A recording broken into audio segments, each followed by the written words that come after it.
Hello friends, welcome to one style cooking. நாம் இன்றைக்கி பார்க்க போகிற ரெசிபி என்னென்னு பார்த்தீங்கன்னா, இட்லி, தோசை, சப்பாத்தி, ரைஸ் எல்லாத்தோட சூப்பர் காம்பினேஷனான தக்காளி தொக்கு எப்படி செய்யலாங்கிறத பார்க்க போகிறோம். வாங்க எப்படி ஈஸியாக டேஸ்டியாக செய்யலாங்கிறத பார்க்கலாம். வீடியோக்குள்ளே போகிறதுக்கு முன்னாடி கீழே உள்ள ரெட் கலர் சப்ஸ்கிரைப் பட்டனை கிளிக் பண்ணுங்கள். கூடவே பக்கத்தில் உள்ள பெல் ஐக்கானையும் கிளிக் பண்ணுங்கள். அப்போ தான் நான் போடுற வீடியோ எல்லாமே உடனுக்குடன் உங்களுக்கு தெரிய வரும். வாங்க இப்போ வீடியோக்குள்ளே போகலாம். இன்றைக்கி நம்ம தக்காளி தொக்கு எப்படி செய்யலாங்கிறத பார்க்க போகிறோம். தக்காளி தொக்கு செய்கிறதுக்கு நான் இன்றைக்கி 1 கிலோ போல் நல்லா பழுத்த தக்காளியாக எடுத்து வச்சுருக்கேன். இந்த தொக்கு செய்கிறதுக்கு நாட்டு தக்காளியை விட பெங்களூர் தக்காளி தான் ரொம்ப நல்லாயிருக்கும். இப்போ நம்ம தொக்கு எப்படி செய்யலாங்கிறத பார்க்க போகிறோம். தக்காளி கட் பண்ணும்போது எப்போவுமே இந்த உள்ள அந்த ஒயிட் கலரில் இருக்குல்ல, அதை ரிமூவ் பண்ணிக்கோங்க. ரிமூவ் பண்ணிவிட்டு நம்ம சின்ன சின்னதாக கட் பண்ணி எடுத்துக்கலாம்.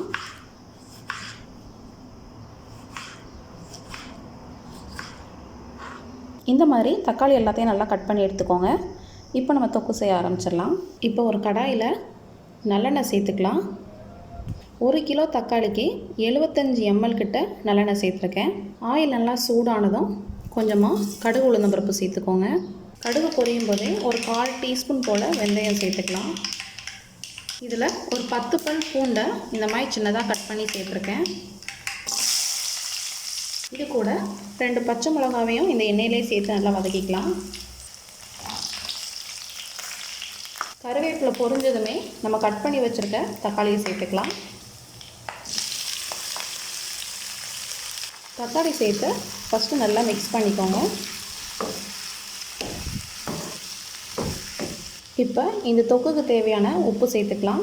ஃபஸ்ட்டு தக்காளி இந்தளவுக்கு அதிகமாக இருக்க மாதிரி இருக்கும். நமக்கு வதங்கினதும் தக்காளியோட குவான்டிட்டி கம்மியாயிடும். அதனால் உப்பு ஒரு பாதி உப்பு சேர்த்துக்கோங்க. தேவைப்பட்டால் லாஸ்ட்டு சேர்த்துக்கோங்க.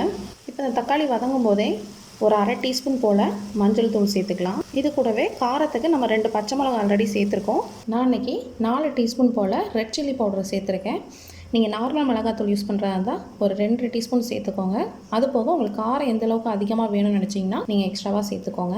இப்போ அந்த மசாலா எல்லாம் சேர்த்து இதிலையே நம்ம குக் பண்ணும்போது தக்காளியோடு சேர்த்து மசாலாவும் நமக்கு நல்லா வதங்கிடும். இப்போ நல்லா மிக்ஸ் பண்ணியாச்சு. மூடி வச்சு இப்போ நல்லா குக் பண்ணிடலாம். இப்போ ஒரு மூடி வச்சு மூடியிருக்கேன். இது ஒரு 5 நிமிஷம் வரைக்கும் நல்லா குக் பண்ணிக்கோங்க. அப்பப்போ இடையில ஒரு டைம் கிளறி விட்டுக்கோங்க. பாருங்கள், 5 மினிட்ஸ் கிட்ட ஆயிடுச்சு. தக்காளி பார்த்திங்கன்னா நல்லா உங்களுக்கு தண்ணி விட்டு நல்லா வெந்திருக்கு. இந்த தண்ணி எல்லாமே நல்லா அப்சர்வ் ஆகணும். இப்போ நல்லா மிக்ஸ் பண்ணி விட்டு இந்த தண்ணி நல்லா வத்துற வரைக்கும், அந்த எண்ணெய்லாம் நல்லா பிரிஞ்சு வர்றது வரைக்கும் இதை மீடியம் ஃப்ளேம்லேயே வச்சு நம்ம குக் பண்ணலாம். இப்போ இதை மறுபடியும் மூடி வச்சிடலாம். அப்பப்போ இடையில கீழே அடி எதுவும் பிடிச்சிடாமல் நல்லா கிளறி விட்டுக்கோங்க. இப்போ பாருங்கள், உங்கள் சைடில் இப்போ தான் ஆயிலெலாம் நல்லா பிரிஞ்சு வர ஆரம்பிக்குது. 10 நிமிஷம் ஆயிருக்கு இந்த ஸ்டேஜ் வரதுக்கு. நல்லா கிளறி விட்டுக்கோங்க. இதுக்கப்புறம் கீழடியில் அடி பிடிக்கிற மாதிரி இருக்கும். அந்த எண்ணெய்லாம் நல்லா பிரிஞ்சு வரும். இந்த ஸ்டேஜில் நம்ம அந்த உப்பு புளிப்பெல்லாம் காம்பன்சேட் பண்ணுறதுக்காக இந்த அளவுக்கு கொஞ்சமாக நம்ம வெல்லம் சேர்த்துக்கலாம். இந்த ஸ்டேஜில் நம்ம உப்பெல்லாம் செக் பண்ணி பார்த்துட்டு தேவைக்கேற்றால உப்பு ஆட் பண்ணிக்கோங்க. நம்ம ஸ்டார்டிங்கில் கம்மியாக தான் உப்பு ஆட் பண்ணோம். இப்போ நான் எக்ஸ்ட்ராவாக கொஞ்சமாக உப்பு ஆட் பண்ணிக்கிறேன். இப்போ எல்லாம் சேர்ந்து நல்லா மிக்ஸ் பண்ணிக்கோங்க. இப்போ இந்த எண்ணெய் நல்லா நம்மளுக்கு பிரிஞ்சு வரட்டும். அது வரைக்கும் மீடியம் ஃப்ளேம்லேயே வச்சு நல்லா கிளறி விட்டுக்கிட்டே இருங்க. பாருங்கள், இப்போ இந்த ஆயிலெலாம் நல்லா பிரிஞ்சு வந்திருக்கு. நம்மளோட தொக்கு சூப்பராக ரெடி ஆகிடுச்சு. ஃபஸ்ட்டு பார்க்குறப்ப நம்மளுக்கு அதிகமாக இருக்க மாதிரி தாங்க இருக்கும். நம்ம தக்காளி தொக்கு ஃபைனலாக ரெடியாகி வரப்போ பாருங்கள் எந்தளவு குவான்டிட்டி வந்திருக்குன்னு. இந்த ஸ்டேஜில் நம்ம அடுப்பை ஆஃப் பண்ணிடலாம். இது சாதத்துக்கு, இட்லி, தோசை, சப்பாத்தி கூட தொட்டு சாப்பிட நல்லாயிருக்கும். ரொம்பவே சூப்பரான டேஸ்டான நம்மளோட தக்காளி தொக்கு சூப்பராக ரெடி ஆகிடுச்சு. கண்டிப்பாக நீங்களும் இந்த ரெசிபி வீட்டில் ட்ரை பண்ணி பாருங்கள். இந்த ரெசிபி பிடிச்சிருந்துச்சுன்னா நம்ம சேனலை லைக் பண்ணுங்கள், ஷேர் பண்ணுங்கள், சப்ஸ்கிரைப் பண்ணுங்கள். மறக்காமல் கமெண்ட் பண்ணுங்கள். தேங்க்யூ.